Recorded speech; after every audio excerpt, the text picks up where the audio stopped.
નમસ્કાર, weather analysis સાથે હું છું પાયલ અને ગુજરાતમાં ભયંકર ગરમી પડી રહી છે. હજુ આગામી 2 દિવસ સુધી તાપમાન વધે તેવી સંભાવના છે. આજનો દિવસ પણ ખૂબ સાવચેત રહેવાનું છે કારણ કે આજના દિવસે મહત્તમ તાપમાન 40 ડિગ્રી ઉપર નોંધાવાનું છે. તમારા વિસ્તારમાં પણ તમને લાગતું હશે કે 2 દિવસથી બહુ જ ગરમી પડી રહી છે. એનું કારણ કે સતત વેસ્ટર્ન ડિસ્ટર્બન્સ પસાર થયા, વરસાદ પડ્યો.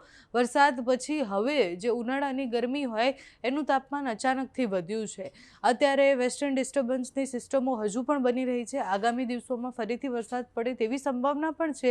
પણ અત્યારે જે ગરમીની આગાહી કરવામાં આવી છે એ પહેલાં જોઈએ. વિન્ડીના માધ્યમથી પહેલાં સમજવાનો પ્રયાસ કરીએ કે આજે કયા જિલ્લામાં કેટલું તાપમાન મહત્તમ રહે તેવી સંભાવના છે. વહેલી સવારે જોઈએ તો આપણને આ ઓરેન્જ દેખાશે. એટલે ઓરેન્જ છે એ સામાન્ય મધ્યમ ગરમી જે પડતી હોય છે. 29 ડિગ્રી તાપમાન તમને અમદાવાદનું બતાવતા હશે, મહેસાણાનું 28, પાલનપુરનું 28, વડોદરાનું 29, ભાવનગરનું 29, સુરતનું 30, મહુવાનું 31, વેરાવળ 27, આ બાજુ જામનગર 28, ગાંધીધામ 29, એટલે 30 ડિગ્રીની આસપાસનું તાપમાન વહેલી સવારે છે. અને તડકો પણ તમને ખૂબ લાગતો હશે. બપોર પડતા સુધીમાં સ્થિતિ બદલાઈ જશે. તમે જુઓ કે બપોરે 2 વાગ્યાની આસપાસ અમદાવાદનું તાપમાન 40 ડિગ્રી પહોંચવાની સંભાવના છે અને સાંજ પડતા સુધીમાં પણ પાછી સ્થિતિ બદલાઈ જશે. બપોરે તમે જુઓ કે અમદાવાદની આસપાસના વિસ્તારો, વડોદરા 41 ડિગ્રી તાપમાને પહોંચશે.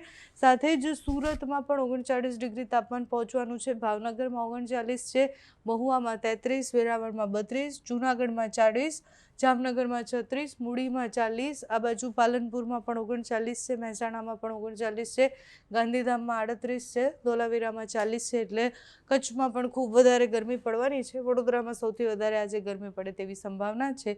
સાંજ સુધી આ સ્થિતિ રહેવાની છે. 8-9 વાગે સાંજે તમે જુઓ કે તાપમાન થોડું ઓછું થતું દેખાશે. એના પછી રાત્રે તાપમાન ઘટશે. બીજા દિવસે 14 તારીખે પણ સ્થિતિ રહેશે. વહેલી સવારે સામાન્ય મધ્યમ તાપમાન દેખાશે અને પછી તમે જુઓ કે ગરમીનો પારો કેટલો વધવાનો છે. 40 ડિગ્રીની ઉપર તાપમાન 14 તારીખે પણ પહોંચે એવી સંભાવના છે. એટલે ગુજરાતમાં અત્યારે આગામી 2-3 દિવસ સુધી હીટ વેવની આગાહી કરવામાં આવી છે. હવામાન વિભાગ, હવામાન નિષ્ણાંત બધાની આગાહી પ્રમાણે ગુજરાતના અનેક વિસ્તારોમાં અતિશય ગરમી પડવાની છે. આ ગરમીનો રાઉન્ડ પૂર્ણ થશે એના પછી એક વરસાદનો રાઉન્ડ આવવાનો છે.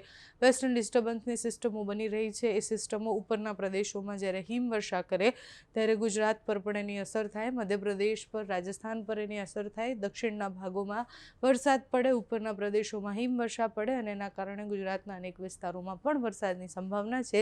એપ્રિલ એન્ડિંગમાં એ સિસ્ટમ આવશે અને ત્યાં સુધી તો ગરમી સહન કરવાની છે.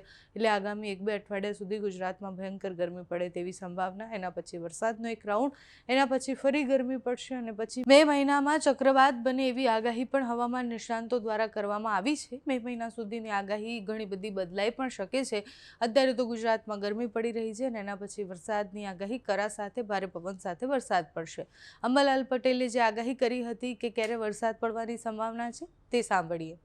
ખાસ કરીને આ માસના અંતમાં અને મે માસની શરૂઆતમાં મજબૂત પવનની વિક્ષોભના કારણે દેશ સહિત ગુજરાતના ભાગમાં અસર થવાની શક્યતા રહી. દેશના ઉત્તર ભારતના કેટલાક ભાગમાં સખ્ત પવનના તોફાનો અને કરા પડવાની શક્યતા રહે.